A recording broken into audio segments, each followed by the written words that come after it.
আজি বৰষুণৰ বতৰটো ইমান ভাল নহয়। তাৰ পিছতো ৰাইজৰ উপস্থিতি দেখি আপোনালোকৰ কি ভাৱ হয়? এইবাৰ চুনামি হ'ব মন্দিয়াত, এইবাৰ চুনামি হ'ব আৰু সেইকাৰণে খালেক চাহাবে অলপ সম্বিত হেৰাইছে। তেওঁ তৃণমূল কংগ্ৰেছৰ কেণ্ডিডেট বিজেপি বুলি কৈ আছে। মমতা বেনাৰ্জী মোদীৰ বিৰুদ্ধে আটাইতকৈ বেছি ফাইট দিয়া মানুহ কেজৰিৱাল আৰু মমতা বেনাৰ্জী। কেজৰিৱালক ইতিমধ্যে জেলত ভৰালে। আৰু খালেক চাহাবক মই প্ৰশ্ন কৰিছোঁ যে ইমানেই হতাশ হ'লনে যে ইণ্ডিয়া মিত্ৰজোঁটৰ অন্যতম গুৰুত্বপূৰ্ণ অংশীদাৰ তৃণমূল কংগ্ৰেছ, তাৰপিছত তৃণমূল কংগ্ৰেছৰ প্ৰাৰ্থীক আপুনি বিজেপি বুলি ক'বলৈ স্পৰ্ধা কেনেকৈ কৰিলে? এই কমপ্লেইন যদি মমতা দিয়ে, ৰাহুল গান্ধীৰ ওচৰত দিয়ে, আপোনাৰ ভৱিষ্যতে আৰু পাখি কাটা যাব। গতিকে অলপমান ভালকৈ টোপনি মাৰক, অলপ সুস্থিৰ হওক। মমতা বেনাৰ্জীক, তৃণমূল কংগ্ৰেছক বিজেপি কোৱা মানে এতিয়া মানুহে আপোনাক পাগল বুলি ক'ব, হাঁহিব। ইমানখিনি নকৰাটো ভাল নেকি? সেইকাৰণেই দেখিছে নহয় ৰাইজৰ অৱস্থা। তেওঁলোকৰ কাম আছিলে 80 বছৰ গ'ল। আপোনালোকে মন্দিৰত গৈছে, বাগবৰ সমষ্টিত গৈছে, ৰাস্তা ঘাট দেখিছে, চৰত গৈছে, ৰাস্তা ঘাট দেখিছে। তেওঁলোকে 80 বছৰে এই মানুহখিনিক ঠগি আহিছে। খালি কথাৰ ফুলজাৰি, ধুনীয়া ধুনীয়া লেকচাৰ, গোলেমালে যাক্ষতক দিন। কোনো মানে কেইদিনমান যাওক আৰু 5 বছৰ দুনিয়াৰ নৌটংকী, 5 বছৰৰ পিছত ইলেকশ্যন আহিলে ভাষণৰ ফুলজাৰি। যেনেকৈ এতিয়া ক'ব আৰম্ভ কৰিছে নহয়, আমাক ভোট নিদিলে দেশত থাকিব নোৱাৰিব। এই এটা মন্ত্ৰ পাইছে আৰু এটা মন্ত্ৰ পাইছে বোলে এতিয়া শ্বেৰমানক মানে বিজেপিৰ এজেণ্ট সজাই দিওঁ।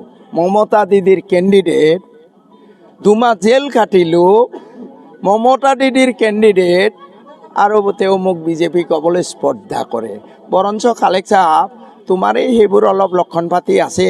হিমন্ত বিশ্ব শৰ্মাৰ আটাইতকৈ ক্ল'জ মানুহ আপুনিয়ে আছিলে।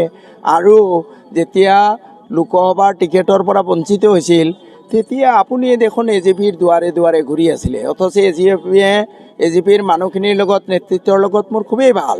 তেওঁলোকে 15টা বছৰ তেওঁলোকে মোক কৈ আছে যে শ্বেৰমান ভাই, আমাৰ দলত আহিলে খুব ভাল পাম, কিন্তু আপুনি জিকাটো বিচাৰোঁ। আপুনি যি দলত গ'লে জিকে সেই দলতে যাওক, আপোনাৰ প্ৰতি শুভেচ্ছা আছে। আমি যোৱা নাই। মই বৰপেটা জিলাৰ বাসিন্দা হিচাপে বৰপেটা জিলাখনক লৈ মই গৌৰৱ কৰিব পাৰিব লাগে। এইখন মোৰ জিলা হয়। কিন্তু মই নাম নকওঁ, উজনিৰ কিছুমান চহৰৰ পৰা যেতিয়া বৰপেটাত আহি নামো, অন্তৰটো বিষাই যায়। আৰু সেইকাৰণে মই ভাবোঁ কেইবাটাও কাম ৰঞ্জিত দাস ডাঙৰীয়াই কৰিব পাৰিলেহেঁতেন, তেওঁ নকৰিলে। কেইবাটাও কাম বৰপেটাৰ কাৰণে খুব জৰুৰী আছে। এটা হ'ল আপোনাৰ বৰপেটা চহৰখনক ৰেলেৰে সংযোগ কৰা, বৰপেটা টাউনৰ মাজত অন্ততঃ 2টা ফ্লাইঅভাৰ কৰা। এই 2টা কাম খুব জৰুৰী। আৰু অভয়পুৰীৰ পৰা বৰপেটাৰ পৰা হাজোলৈ চেংচন হৈছে, জালুকবাৰীলৈ, কিন্তু অভয়পুৰীৰ পৰা আমাৰ এই বৰপেটা টাউনলৈ 4 লেন নেশ্যনেল হাইৱেৰে সংযোগ হোৱা নাই। আৰু আমি যদি বামুণডংৰাৰ পৰা নগৰবাৰীলৈ ব্ৰিজখন বনাই দিব পাৰোঁ, লগে লগে মেঘালয় আদিৰ লগত যোগাযোগ যথেষ্ট সুচল হ'ব। ভূটানৰ পৰা মেঘালয়লৈ আমাৰ অসমৰ মাজেৰে যোগাযোগ হ'ব। বৰপেটা আচলতে নামনি অসমৰ কেন্দ্ৰবিন্দু হ'ব। ইয়াৰ অন্তৰালত আছে যোৱা 15 বছৰীয়া মোৰ অধ্যাৱসায়, মোৰ কঠোৰ পৰিশ্ৰম। বিৰোধী দলৰ বিধায়ক হৈও বাগবৰ সমষ্টিত নতুনকৈ 500 কিলোমিটাৰ ৰাস্তা পকী কৰিছোঁ। 161খন পকী দলং বনাইছোঁ। ঘৰে ঘৰে বিদ্যুৎ দিছোঁ।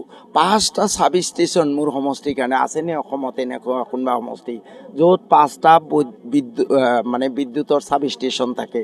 মোৰ তাতে কাৰেণ্ট এভেইলেবল, ইণ্ডাষ্ট্ৰি কৰিব পাৰি, ক'ল্ড ষ্ট'ৰেজ কৰিব পাৰি। গতিকে মই ভাবোঁ যে মোৰ যোৱা 15 বছৰ আৰু বিৰোধী দলৰ বিধায়ক, আজি মই বিৰোধী দলৰ বিধায়ক হৈ মোৰ অধ্যাৱসায় কঠোৰ পৰিশ্ৰমৰ কাৰণে যিখিনি উন্নয়নমূলক কাম কৰিছোঁ, আজি ৰাইজে তাৰ কাৰণেই মোক আশীৰ্বাদ দি আছে, মৰম কৰি আছে। তেওঁলোকে সেই পুৰণা বাগবৰৰ উন্নয়নৰ ৰেহৰূপ এই নতুন মন্দিয়া সমষ্টিটো দেখিব বিচাৰে। আৰু মোৰ লক্ষ্য মন্দিয়া নাম্বাৰ 1, অসমৰ ভিতৰত 1 নম্বৰ। মুখ্যমন্ত্ৰী ইতিমধ্যে কৈয়ে থৈছে বাগবৰত আটাইতকৈ বেছি কাম হৈছে বুলি। মই এতিয়া টাৰ্গেট লৈছোঁ Mandia number 1 in Assam. I am in competition. সকলো সমষ্টিতকৈ আগবাঢ়ি যাব লাগিব। কিমান ভোটৰ ব্যৱধানত আপুনি জয়লাভ কৰিব? মই সেইটো ক'ব নোৱাৰিম, ভৱিষ্যতবাণীটো কৰিব নোৱাৰোঁ। কিন্তু মানুহৰ যিটো উৎসাহ, দেখি মোৰ ভাৱ হৈছে কোনো প্ৰতিদ্বন্দ্বিতা নহয় কাৰো দ্বিতীয় লগত স্থানত কোন থাকিব আপোনাৰ নেজানো এইবোৰ কংগ্ৰেছ নে নেজানো আৰু মই এটা কথাই ভৱিষ্যতবাণী কৰোঁ মোৰ 6জন ডাঙৰ ডাঙৰ ষ্টাৰ কেম্পেইনাৰ আহিব যিসকলক চাবলৈ মানুহে লাখ টকা খৰচ কৰে তাৰে 2-3জন ষ্টাৰ কেম্পেইনাৰ অহাৰ পিছত এই 2জন প্ৰাৰ্থী মন্দিৰ সমষ্টিৰ পৰা পলাব আপোনালোকে এইটো খবৰ ৰাখক কেতিয়া পলাই সেইটো মোক জনাব আপুনি বিচৰা বাতৰি পাব কেৱল নিউজ 18 এপত নিউজ 18 এপ ডাউনলোড কৰিবলৈ স্কেন কৰক এই QR কোড গুগল প্লে ষ্টৰতো পাব এই নিউজ 18 এপ